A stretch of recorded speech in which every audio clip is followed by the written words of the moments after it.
আসসালামু আলাইকুম ভিউয়ার্স, আরও একটা নতুন ভিডিওতে সবাইকে স্বাগত।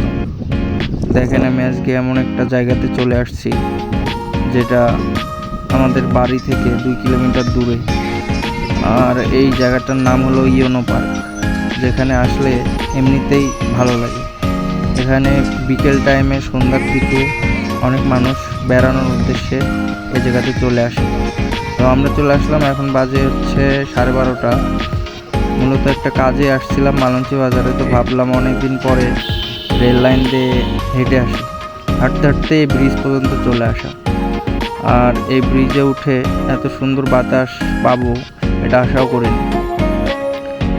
দেখেন কতটা ঝুঁকিপূর্ণ। এদিক দিয়ে আমাদের হাঁটতে অনেক ভয় লাগে, তবুও অভ্যাস আছে জন্য হাঁটতে পারি। তবে নতুন কোনো লোক হলে এদিক দিয়ে হাঁটতে পারবে না, এটা আমি শিওর।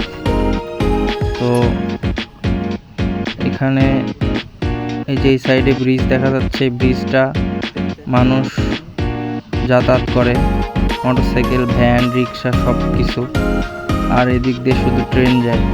এই ট্রেনের ব্রিজটা অনেক পুরাতন, আমরা অনেক ছোটোকাল থেকেই এইভাবেই এই অবস্থাতেই দেখে আসতেছি।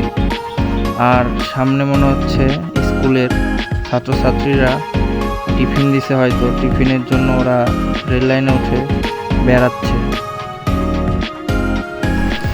তো ভিডিও অন করা ছিল, এর জন্য হয়তো মেয়েগুলা ক্যামেরা দেখে অনেক লজ্জা পাইছে, তো এই জন্য তারা নিচে চলে গেছে। তো আমাদের উদ্দেশ্য হচ্ছে রেল লাইনটা ভিডিও করা, ওদেরকে ভিডিও করা নয়। তো আমরা যাচ্ছিলাম, এদিক দিয়ে অনেক আস্তে আস্তে হাঁটতে হয়, কারণ অনেক ছোট ছোট ধাপ দিয়ে হাঁটতে হয়। রেল লাইনের যে লোহার স্ল্যাবগুলা বসানো, এগুলো অনেক ঘন ঘন, এই জন্য আস্তে আস্তে সাবধানতার সাথে হাঁটতে হয়। তো এখানে আসার পরে দেখলাম মেয়েগুলো এখানেই বসেছিল, ওরা বেড়াচ্ছিল বা মজা নিচ্ছিল।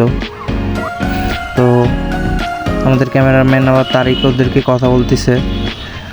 তো এখন হাঁটতে হাঁটতে আবার বাসায় চলে যাচ্ছি, আর আমাদের বাইকটা সামনে রাখা আছে। ভিডিওটা এ পর্যন্তই, সাথে থাকার জন্য ধন্যবাদ। দেখা হবে নতুন কোনো ভিডিওতে।